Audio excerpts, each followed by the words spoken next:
Hello everyone, welcome to prudent IAS. आज हम एक बहुत ही इंटरेस्टिंग टॉपिक पढ़ने वाले हैं, बजट। देखिए, हमने प्रीवियस वीडियो यानी कि आर्टिकल 112 में ये टॉपिक स्टार्ट कर दिया था। तो पहले तो एक क्विक रिकैप कर लेते हैं। उसमें मेनली ये था कि सरकार को हर साल, ठीक है, क्या पेश करना होता है? Annual financial statement. वर्डिंग क्या यूज है कि president will lay down, but होता क्या यूजुअली प्रेसिडेंट के बिहाफ पे फाइनेंस मिनिस्टर पेश करते हैं।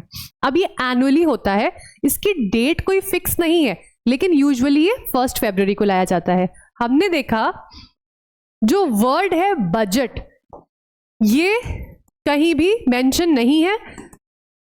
टर्म क्या मेंशन है? Annual financial statement. अब आर्टिकल 112 में सिर्फ इतना सा था कि आपको ये पेश करना है। उसमें आपको एस्टिमेटेड, मतलब क्या क्या आपकी रिसीट हो सकती है, कहाँ कहाँ से पैसा आने का सोर्स है, टैक्स वगैरह हो गया, लोन लिया है आपने, या फिर क्या क्या आपके खर्चे हैं, सैलरी एक्सेट्रा, स्कीम्स में, इंफ्रास्ट्रक्चर में, तो वो सारा आपको दिखाना होता है। ठीक है, अब आज हम बात करेंगे आर्टिकल 113 और फिर 114। ये क्या है? दोनों चीजें। बजट आपने पेश कर दिया, एक ड्राफ्ट फाइल समझ लो, एक चिट्ठी टाइप की लिख के दे दी कि ये हमारा होना है। अब इस पे क्या डिस्कशन होगा, फिर ये कैसे पास होगा और असल में मनी कैसे निकाला जाएगा, ये बहुत इंटरेस्टिंग प्रोसेस है। आर्टिकल 113 का टाइटल क्या है? Procedure in parliament with respect to estimates. Estimates क्यों बोलेंगे? क्योंकि ये एस्टिमेटेड है कि भाई इतना रिसीट हो सकता है, इतना हमारा खर्चा हो सकता है, तो उसको लेके क्या पार्लियामेंट में प्रोसेस होगा। 3 क्लॉजेस हैं। First, so much so, the estimates as relates to the expenditure charged upon the consolidated fund of India shall not be submitted to vote of the parliament, but nothing in this clause shall constitute as preventing the discussion in either house of parliament of any of those estimates. मतलब हमने देखा था budget के time पे खर्चे 2 तरह के थे, राइट? एक था चार्ज्ड अपॉन, मैंने बताया था charge upon consolidated fund of India. जहां भी लिखा है इसका मतलब ये वोटिंग नहीं हो सकती, मतलब इसको पार्लियामेंट में रिड्यूस और रिजेक्ट और ये सब जो वोट होता है ना, वो नहीं कर सकते आप। तो एक तो ये हो गया चार्ज। मेनली इसमें क्या क्या आता है? सुप्रीम कोर्ट के जजेस की सैलरी हो गई, ठीक है, बाकी सारे एग्जीक्यूटिव की सैलरी, ये सारा कुछ चार्ज अपॉन में। और अदर एस्टिमेट्स, अदर एस्टिमेट्स में आपके बाकी सारे एक्सपेंडिचर्स। तो 2 तरह से तो पहले आपको कैटेगरी अलग अलग पेश कर रहे हैं, एक साथ जॉइंट नहीं पेश होगा। फिर जो ये चार्ज अपॉन वाला कैटेगरी है, इस पे आपको पता है वोटिंग नहीं हो सकती पार्लियामेंट में। आप सिर्फ पेश करेंगे कि ये हमें सैलरी इनको देनी है, इनको देनी है, इनको देनी है, बट इस पे डिस्कशन हो सकता है। ठीक है, आप लोग डिस्कस कर सकते हैं कि अच्छा ये सही है, गलत है, और ये सब डिस्कशन का क्या है, देखिए पॉलिटिकल मूव भी होता है। साथ ही अगर फ्यूचर में कभी कोई चेंजेस करने हैं तो हाँ वो अलाउड है, but voting is not allowed. किस पे? Charged upon consolidated fund of India. Again, consolidated fund of India क्या है मैं पहले भी बता चुकी हूँ। सरकार का समझ लीजिए एक तरह का मेन अकाउंट। हर किसी के भाई 2 अकाउंट चलते हैं ना यूजुअली आजकल, एक जिससे सारा खर्चा होता है, एक सेविंग्स अकाउंट। तो ये मेन खर्चे का अकाउंट है, इसी से सारा खर्चा होगा। क्लॉज 2 में क्या लिखा है? So much of the said estimates as relates to other expenditure. मतलब ये चार्ज वाला तो हमने देख लिया कि डिस्कस हो गया, वोटिंग नहीं, बट जो अदर वाली कैटेगरी है, बाकी खर्चे हैं। खर्चे मतलब आपने डिफेंस पे कितना खर्चा करेंगे, आप एजुकेशन फील्ड में कितना खर्चा कर रहे हैं, ठीक है, आपने इंफ्रा पे कितना खर्चा करना है।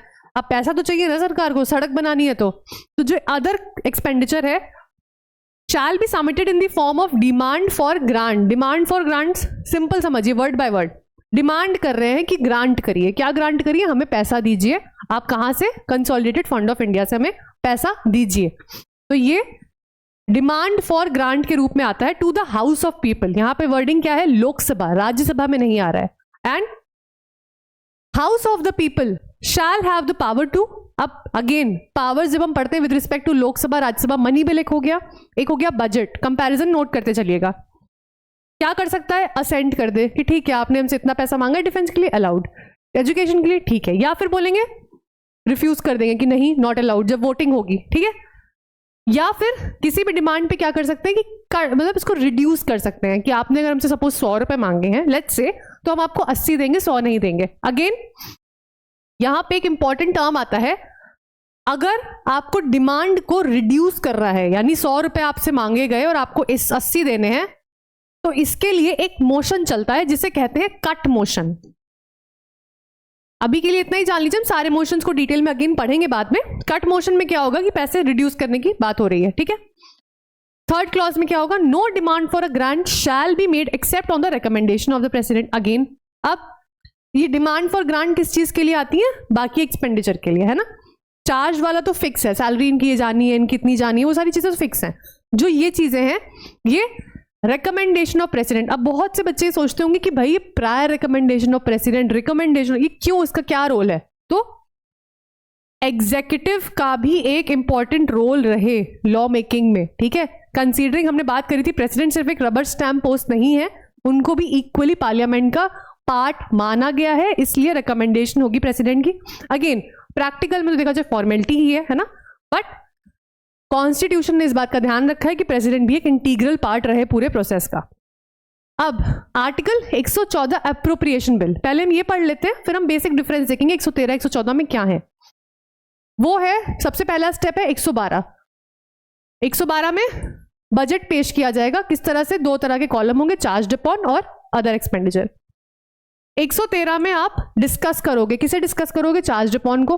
वोटिंग किस पे होगी? अदर एक्सपेंडिचर पे। वोटिंग आपने सब कर लिया, प्रोसेस कंप्लीट हो गया आपका। अब आ गया एप्रोप्रिएशन बिल। क्या है? क्लॉज पे क्लॉज समझते हैं। As soon as may be after the grants under article 113 have been made by the house of the people, there shall be introduced a bill to provide for the appropriation out of the consolidated fund of India of all the money required to meet। मतलब जब discussion सारा हो गया है, voting जो भी थी आपकी सब हो चुकी है, तब क्या होगा? एक बिल इंट्रोड्यूस किया जाएगा, उस बिल का नाम होता है एप्रोप्रिएशन बिल। अब ये क्या हो रहा है मेनली? अब ये लीगली, आप देखो पहले हम डिस्कस जो कर रहे थे वो सब पॉलिटिकली चीजें हो रही थी, अब ये लीगली आप कंसोलिडेटेड फंड ऑफ इंडिया से पैसा विड्रॉ करोगे। यहां पे विड्रॉल वाला काम होगा। वो कैसे होगा? बिल लाना पड़ेगा। एक बिल में क्या करोगे आप? ग्रांट्स जो भी आपकी हैं, ठीक है, ग्रांट्स क्या, डिमांड ऑफ ग्रांट लाए थे ना एक्सपेंडिचर के लिए, अदर एक्सपेंडिचर के लिए, उसमें जो जो डिस्कस हुआ है, जिसको घटाया है, बढ़ाया है, जो भी किया है, वो सब लिखी होनी चाहिए। चार्ज अपॉन एक्सपेंडिचर, जिसको आपने डिस्कस किया था, वोटिंग नहीं करी थी, ठीक है, वो भी लिखी जानी चाहिए। बट जो अमाउंट है, not exceeding in any case the amount shown in the statement previously laid before the parliament. ध्यान क्या रखना है? जो आपने पहले जब प्रोसेस में डिस्कशन करा था, तो जो जो अमाउंट लिखे गए हैं वो ही लिखे जाएंगे। इस स्टेज पे अमाउंट चेंज नहीं हो सकते हैं, ठीक है। बिल में एग्जैक्ट वही लिखा जाएगा जो डिस्कस हुआ है। No amendment shall be propose to any such bill in either house of parliament which will have the effect of varying the amount or altering the destination of any grant, also made of varying the amount of expenditure charged upon consolidated, and the decision of the person presiding to whether the amendment is inadmissible shall be final। मतलब वही चीज जो मैंने अभी बोली, कोई भी amendment नहीं हो सकता है इस बिल में इस स्टेज पे, क्योंकि आप देखो पहले ही डिस्कस कर चुके हो, कट मोशन आ चुका है, रिजेक्ट हो चुका है, अप्रूव हो चुका है। अब नो अमेंडमेंट्स, जो डिस्कस हुई है ग्रांट सीधे सीधे लिख दो, जो एक्सपेंडिचर चार्ज है सीधे सीधे लिख दो आप, और जो प्रिसाइडिंग ऑफिसर है उसका रोल क्या रहेगा? अगर कोई बंदा अमेंडमेंट ला रहा है तो वही डिसाइड करेंगे कि इसको हम अमेंडमेंट को ले सकते हैं या नहीं ले सकते हैं।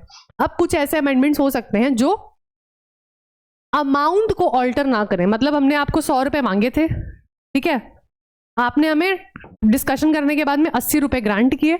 अब मे बी 80 रुपए ही रहे, बट इसका कोई और फॉर्म बदल जाए, ठीक है, कोई इसकी लैंग्वेज चेंज हो जाए, कोई एडमिनिस्ट्रेटिव या इंप्लीमेंटेशन में कोई चेंज आ जाए, तो वो हो सकता है प्रिसाइडिंग ऑफिसर वैसा कोई अमेंडमेंट एक्सेप्ट कर ले। लेकिन आप समझो 80 को 70 रुपए कर दे, यहां पे अमाउंट चेंज नहीं हो सकता। थर्ड क्या है? Subject to the provisions of article 115 116। Again यार, ये जब अभी आगे पढ़ेंगे हम उसको तब समझेंगे, कंफ्यूजन क्रिएट करने की कोई जरूरत नहीं है। No money shall be withdrawn from the consolidated fund of India except under appropriation made by law passed in accordance with the provisions of this article। मतलब आप बजट लेके आए, डिस्कस करा, बिल लेके आए, बिल आपने पूरा जैसे बिल का प्रोसेस होता है, बिल को आपने पास करा, जब वो लॉ बन गया आपने पैसा निकाल लिया। इसके अलावा आप एक्स्ट्रा पैसा नहीं निकाल सकते हैं। क्या कर रहा है ये काम? लीगली सारे प्रोसेस को कर रहा है, पहली चीज। दूसरा, ये ध्यान रख रहा है कि सरकार कोई आर्बिट्रेरीनेस में निकले, मतलब अपनी मनमानी के हिसाब से कितना भी पैसा ना निकाल ले। तीसरा, देखिए जो भी पैसा आ रहा है मेजर शेयर होता है टैक्स का। टैक्स पेयर कौन है? देश के सिटीजन। तो ये सारा एक अकाउंटेबिलिटी मैकेनिज्म भी है कि पता होना चाहिए कहाँ पे क्या क्या एक्सपेंडिचर हो रहा है। और वही आपने देखा है कि जब बजट आता है लोग इसी पे डिस्कस करते हैं कि भाई सरकार इस पे इतना % दे रही है, जीडीपी का इस पे इतना, तो वो सारा खैर अनदर डिस्कशन का पार्ट है। अब आर्टिकल 113 और 114 में मेजर क्या क्या डिफरेंसेस है? आर्टिकल 113 में क्या हो रहा है? एप्रोप्रिएशन डिस्कशन स्टेज है, और आर्टिकल 114 विड्रॉल स्टेज है। ये एक डेलिबरेटिव पॉलिटिकल स्टेज हो सकती है, बट वो 14 क्या है? 114 लीगली आप विड्रॉ कर रहे हो। आर्टिकल 113 में आप कट मोशंस ला सकते हो, रिड्यूस रिजेक्ट कर सकते हो, ये सारी चीजें बिल में अलाउड नहीं होती हैं, ठीक है। ये क्या है, एक प्रोसेस है कि हमें किस तरह से पैसा निकालना है, पूरा प्रोसीजर चल रहा है, बट जो सारा फाइनल विड्रॉल का मैकेनिज्म है वो आएगा जब ये अप्रोप्रिएशन बिल एक लॉ बन जाएगा। तो आई होप आर्टिकल 113, 114 में एकदम क्लैरिटी आ गई होगी, कोई कंफ्यूजन नहीं होगा। इसकी फर्दर स्टेजेस क्या होती हैं वो हम अगले आर्टिकल में समझेंगे। If you have any doubts, any queries और suggestions, let us know in the comment section below. Thanks for watching.